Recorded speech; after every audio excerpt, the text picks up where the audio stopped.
Alors, la grande question, quelle est la différence entre 0,7 sous par stream et 0?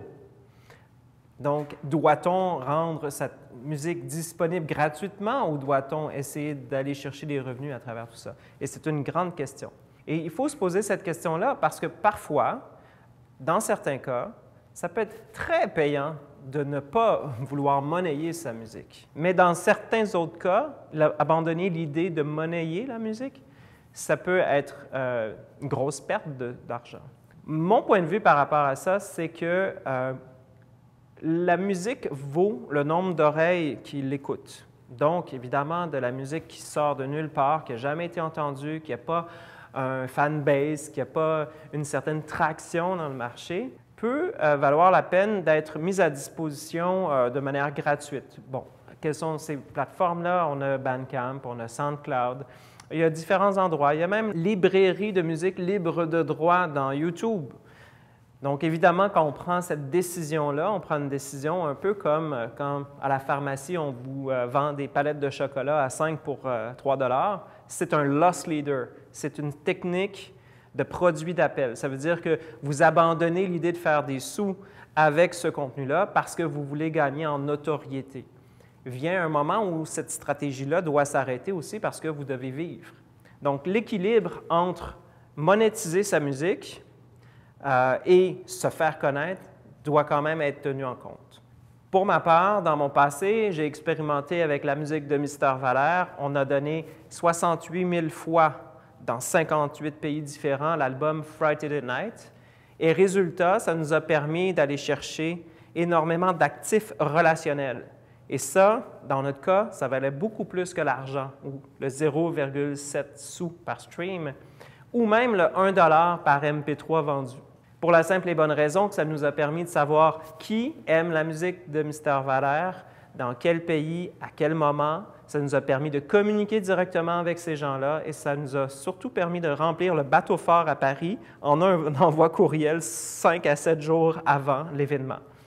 Donc, si l'objectif, c'est de se connecter avec son fan pour pouvoir aller chercher éventuellement cette relation-là, d'être garant de cette relation-là, remarquez sur Facebook présentement, vous ne possédez pas la relation avec votre fan. Donc, vous êtes condamné à sortir votre carte de crédit pour booster les posts, pour parler à vos fans. Or, si vous possédez cette relation-là, peut-être qu'à très court terme, le fait que votre musique n'ait pas été vendue vous a coupé de revenus, mais cette technique-là vous permet aussi de vous couper de dépenses, de vous empêcher d'avoir à dépenser pour parler avec vos fans. Et cette technique-là, si elle est utilisée, elle doit se faire dans un plan global. Quand on est rendu Drake et que tout le monde nous connaît, est-ce que donner sa musique, c'est la meilleure stratégie? Certainement pas. Je pense que Drake a tout intérêt à monétiser chacun des streams, chacun des téléchargements. Mais en tant que telle, la différence entre la musique gratuite et la musique payante, elle est si infime.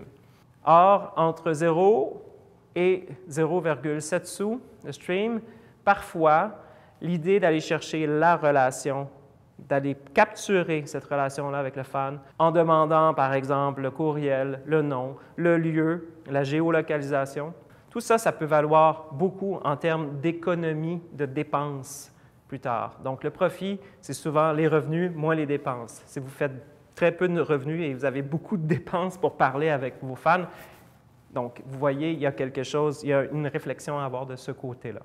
Maintenant, une stratégie entre tout donner et tout vendre peut être celle aussi de pouvoir offrir à son fan la chance de pouvoir payer ce qu'il veut pour la musique. Évidemment, ça vaut beaucoup plus dans un contexte de téléchargement d'MP3 qui est de moins en moins à la mode. Les gens sont beaucoup plus du côté du streaming. Ce qu'on remarque aussi, c'est qu'il y a beaucoup de gens qui payent pour la musique pour encourager l'artiste. Donc, qui achètent un vinyle parce qu'ils aiment bien l'expérience, bien sûr, qui achètent encore les CD à la table des produits dérivés, mais c'est pour encourager l'artiste.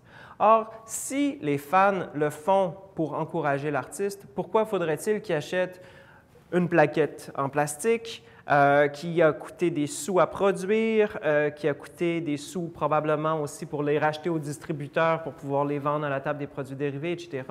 Et donc, c'est comme de travestir un geste pour le fan, de vouloir aider l'artiste.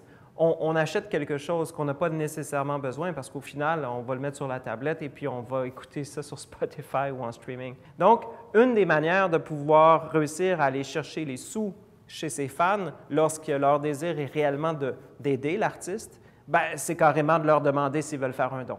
Donc, la logique du pay what you want, donc name the price, d'offrir aux gens ce qu'ils veulent payer, par exemple, sur Bandcamp. La logique aussi de permettre aux fans de s'abonner à l'artiste, donc à soi-même, pour un certain montant mensuel payé. C'est une forme de don où est-ce qu'on peut récompenser le fan en lui offrant toutes sortes de goodies, d'événements, de primeurs, d'exclusivité. Donc, c'est une belle manière de répondre à ce besoin-là chez le fan qui, dans le 2/3 des cas, selon les recherches que j'ai faites dans le passé, a ce besoin-là d'aider l'artiste et plus que répondre à la question « si je donne des sous à l'artiste, what's in it for me? » Alors, donc, pourquoi ne pas exploiter chez ses fans le désir fondamental de prendre part à l'évolution de la carrière en leur permettant d'utiliser des plateformes qui permettent de payer par mois?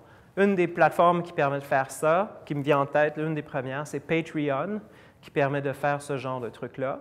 Mais vous pouvez le faire aussi vous-même, si vous voulez, avec en fait, en faisant du bricolage web. Je sais que Squarespace permet de faire des sites web. Memberspace est un plugin qui permet de pouvoir restreindre l'accès à certaines pages du site à quiconque est membre et a payé tel plan, c'est-à-dire tant par mois, une fois, tel prix, etc. Donc, il y a plusieurs possibilités qui existent sur Internet pour faire du bricolage web en ce sens-là.